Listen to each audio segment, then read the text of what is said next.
Hello, कैसे हैं आप लोग। Welcome to my channel the winners. उम्मीद करता हूँ आप बखैर होंगे।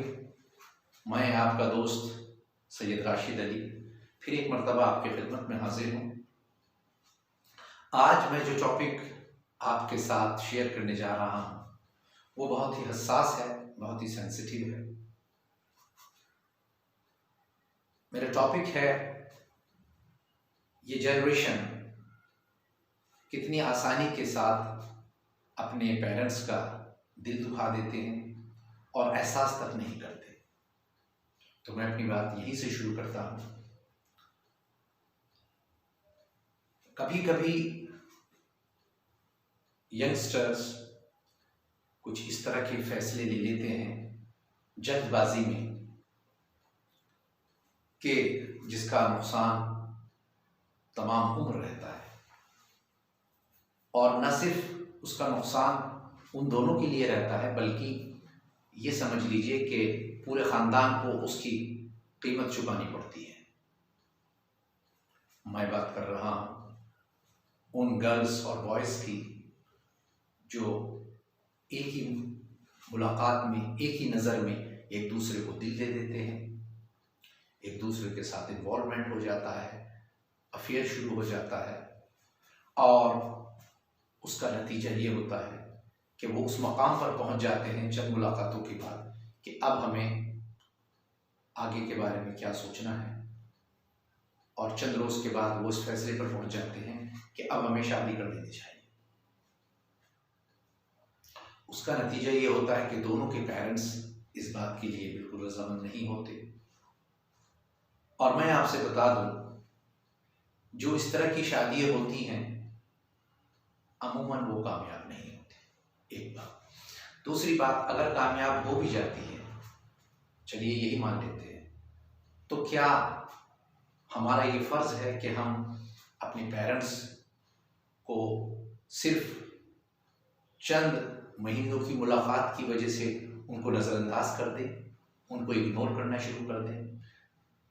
माँ बाप की अहमियत आप लोग शायद इसलिए नहीं समझते क्योंकि आपके माँ बाप हैं। ऊपर वाला करे आपके माँ बाप का साया हमेशा आपके सर पर रहे, लेकिन उन लोगों से पूछिए जिनके सर पर उनके माँ बाप का साया नहीं है, ना उनके साथ उनके माँ है ना बाप है, इसलिए आप लोग नाकदरी करते हैं।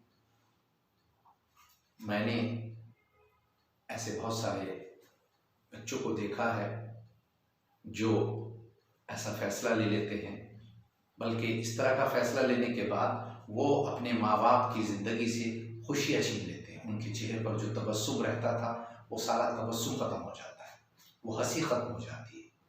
इसलिए मैं हमेशा जब इस तरह के बच्चे मेरे पास आते हैं मेरा सेशन अटेंड करने के लिए, कुछ 1 या 2 या 3 सेशंस के बाद इस बात का एहसास हो जाता है कि इन्होंने कोर्ट में जाके शादी की थी, फिर वो मुझसे मशवरा चाहते हैं कि हम क्या करें। लेकिन जब तक बहुत देर हो जाती है, क्योंकि जो लड़की ये डिसीजन लेकर आई है उसने ये नहीं सोचा कि वो कितने लोगों को मार कर आ रही है।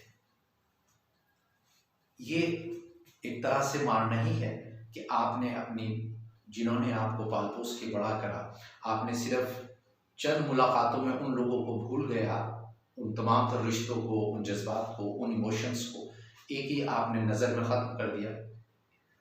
ये कितना कितना आसान है सोचना और करना, लेकिन आपने इसके नताइज के बारे में कभी नहीं सोचा। ये नहीं सोचा कि इसके जो रिज़ल्ट्स हैं वो कितने बुरे होने वाले हैं। इसका असर न सिर्फ आपकी अपनी फैमिली पर, उसके अंदर अगर 4 या 5 मेंबर्स हैं उन पर तो पड़ता ही है, लेकिन जिस ख़ानदान से आपका ताल्लुक़ है उस पूरे ख़ानदान पर इसका असर पड़ता है। वो पूरा ख़ानदान बदनाम हो जाता है। और मैं आपको बता दूँ, जो इस तरह की हरकत करते हैं, मैं समझता हूँ कि वो बहुत सेल्फिश है। वो सिर्फ अपने बारे में सोचते हैं।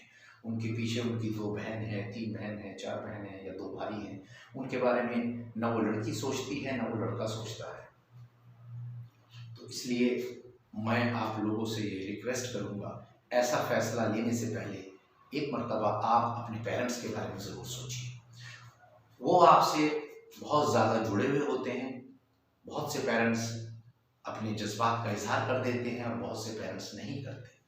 आपने कभी नहीं सोचा होगा, जब आप पेरेंट्स बनेंगे तब आपको एहसास होगा कि आपका बाप पूरी ज़िंदगी आपकी खुशियों के लिए इतनी स्ट्रगल करता है, इतना संघर्ष करता है कि आपको एहसास भी नहीं होने देता। आपकी जो रिक्वायरमेंट्स हैं उनको पूरा करने के लिए उसकी जवानी बुढ़ापे में तब्दील हो जाती है। आपने कभी नहीं सोचा, क्योंकि आज की जो जनरेशन है इस पहलू पर नहीं सोचती। वो तालीम के मैदान पे, पैसा कमाने के मैदान में इस पर ज़्यादा फोकस करती है। ये जो रिश्ते हैं इनके बारे में आज की जनरेशन बहुत ज़्यादा संजीदा नहीं है, बहुत सीरियस नहीं है। तो मैं आप तमाम तर लोगों को ये बताना चाहता हूँ, आपने कभी ऐसा डिसीजन अगर लेना हो तो इस बारे में एक दफ़ा ये ज़रूर सोचिएगा कि जो रिश्ते, जो शादी ब्याह इस तरह के होते हैं, अगर वालिदैन की मर्ज़ी से होते हैं उनमें बड़ी बरकत होती है।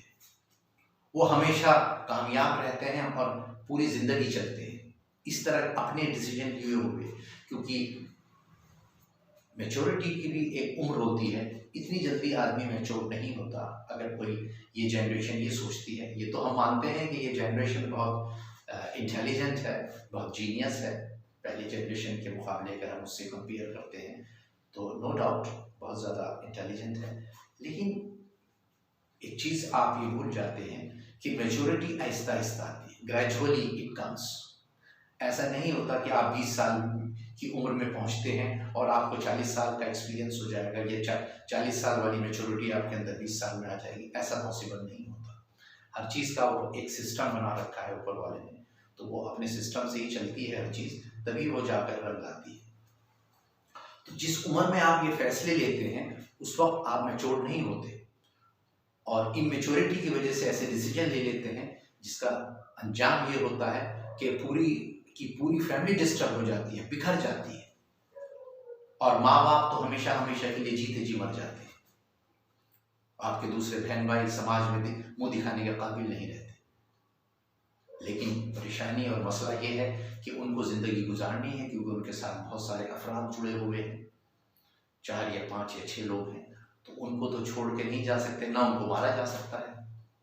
फिर इस कंडीशन में क्या करते हैं, इस सिचुएशन में यह है कि उनको जीना पड़ता है। कभी कभी कुछ फैमिलीज को मैंने देखा है, वो रात के रात घर बेचकर चले जाते हैं, छोड़कर चले जाते हैं।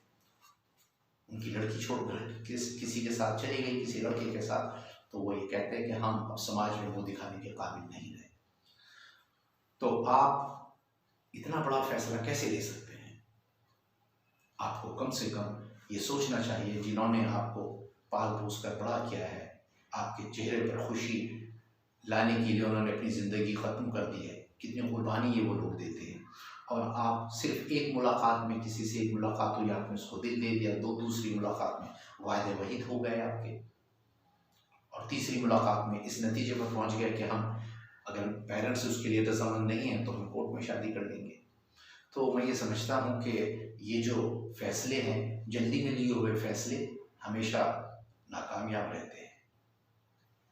इसलिए आप जब भी कोई फैसला लेना, सिर्फ ये बल्कि दुनिया का कोई भी फैसला, चाहे कारोबार से मुताल्लिक लीजिए, चाहे एजुकेशन से मुताल्लिक लीजिए, उसको कई मरतबा सोचिए और अपने जूनियर और सीनियर से उसकी डिस्कस कीजिए। बहुत मशहूर है कि अगर कोई भी नहीं है तो दीवारों से मशवरा कर लीजिए, और ये तो आप ज़िंदगी का फैसला कर रहे हैं। तो इसलिए कभी कभी ऐसा हो जाता है कि आदमी किसी से लगाव हो जाता है, इन्वॉल्वमेंट हो जाता है, और वक्ती तौर के लिए अफेयर भी हो जाता है। लेकिन इसका हरगिज़ ये मतलब नहीं, जिन माँ बाप ने आपके लिए इतनी कुर्बानियाँ दी हैं, आप उनको एक ही दफ़ा, एक ही झटके में छोड़कर चले गए। उन लोगों के दिल पर क्या गुजरती है आपको अंदाज़ा नहीं है। इसको इस तरह रखकर सोचिए, जब कल आप बड़े होंगे और आपकी बेटी या आपका बेटा ये फैसला करेगा, उस वक्त आप क्या सोचेंगे, उस वक्त आपके दिल पर क्या गुजरेगी। एक बात। दूसरी बात ये कि अभी आप 20 साल के हैं या 22 साल के हैं, आपकी एजुकेशन कंप्लीट होने वाली है, और अब आप थोड़े दिनों के बाद अपने पैर पर खड़े हो जाते हैं और सडनली आप ये डिसीजन ले लेते हैं, तो आप अपने माँ बाप की सेवा कब करेंगे, उनकी खिदमत कब करेंगे? अब तो ये वक्त आया था कि आप रीपे करें। अब उनको आपकी ज़रूरत थी, क्योंकि वो आहिस्ता आहिस्ता बूढ़े हो रहे हैं, आहिस्ता आहिस्ता वो बूढ़े हो रहे हैं, उनको आपकी बहुत शदीद ज़रूरत है, फाइनेंशियली भी, फिजिकली भी। उनको आपकी सपोर्ट की ज़रूरत है। आपके सपोर्ट के बगैर वो बिल्कुल मर जाएंगे। ये अलग बात है, वो इस बात का इजहार नहीं करते, वो ये भी नहीं चाहते कि उनको ऐसा लगे कि हम आपके ऊपर बर्डन है, लेकिन ये हमारा फ़र्ज़ है, ये हमारा कर्तव्य है कि हम ये तमाम तर चीज़ों को महसूस करें, इतने सेंसिटिव हो जाए कि हमारे माँ बाप हमसे क्या तवक्को करते हैं, हमारे बहन भाई हमसे क्या आशा करते हैं। अगर ये तमाम तर चीज़ें हम सोच लेंगे, मैं ये समझता हूँ कि फिर हम ऐसा कोई डिसीजन नहीं लेंगे।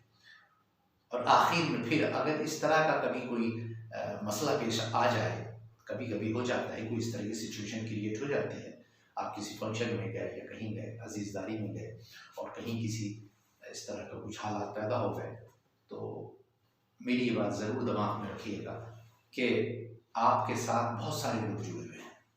आपकी ज़रा सी गलती से पूरा का पूरा शिराजा बिखर जाएगा।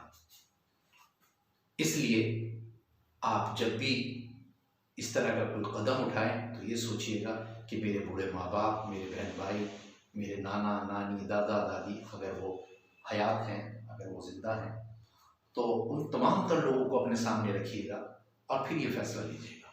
और एक फैसला और भी लीजिएगा कि कल जब आप पेरेंट्स बन जाएंगे और आपका बेटा या आपकी बेटी ये डिसीजन लेगा, उस वक्त आप कैसा रियलाइज़ करेंगे। अगर आप इतने सेंसिटिव हैं और आपको ऊपर वाले ने इतना दिमाग दिया है, इतना शऊर बख्शा है, तो मैं ये समझता हूँ फिर आप ये डिसीजन नहीं लेंगे। तो मेरी तमाम तर ये जो नई जनरेशन है, यंगस्टर्स हैं, इनसे रिक्वेस्ट है कि ऐसा कोई कदम मत उठाइए कि आपके माँ बाप का दिल छन्नी हो जाए, वो ज़ख्मी हो जाए। चोट का ज़ख्म तो भर जाता है, लेकिन ये जो ज़ख्म बच्चे देते हैं आजकल के, ये ज़ख्म कभी नहीं भरता। इसलिए आप लोग आज से इसके लिए और ज़्यादा सतर्क हो जाएं, और ज़्यादा सेंसिटिव हो जाएं और अपने पेरेंट्स के बारे में सोचिए। सिर्फ और सिर्फ अपने बारे में मत सोचिए। माँ बाप बच्चों को पालने के लिए कितनी कुर्बानियाँ देते हैं। मैंने बहुत पेरेंट्स को देखा है, बहुत बच्चों को देखा है, इसलिए ये मेरा तजुर्बा बोल रहा है। मैं इसलिए चाहूँगा कि कभी ज़िंदगी में अगर ऐसा मकाम आ जाए तो हर किसी ये डिसीजन मत लीजिए, और जहाँ पेरेंट्स आपके रजामंद हो शादी के लिए, आप उनकी बात पर अमल कीजिए, उनके कहने पर अमल कीजिए, उनका कहना मानिए और खुशी खुशी मानिए। ये नहीं कि कोई प्रेशर आपके ऊपर वो क्रिएट कर रहे हैं तो आप उस प्रेशर में ये डिसीजन ले रहे हैं कि चलिए जहाँ आप कह रहे हैं मैं शादी कर लेती हूँ या कर लेता हूँ ना, बल्कि इस तरीके से कि उनको लगे कि ये हमारा फर्माबरदार बच्चा है। तो चलिए आज के लिए बस इतना ही। मैं अपने अगले टॉपिक में कोई दूसरा टॉपिक लेकर आऊँगा, कोई और चीज़ आपके साथ शेयर करूँगा। जब तक के लिए मुझे इजाज़त दीजिए। बहुत बहुत शुक्रिया। Thank you very much.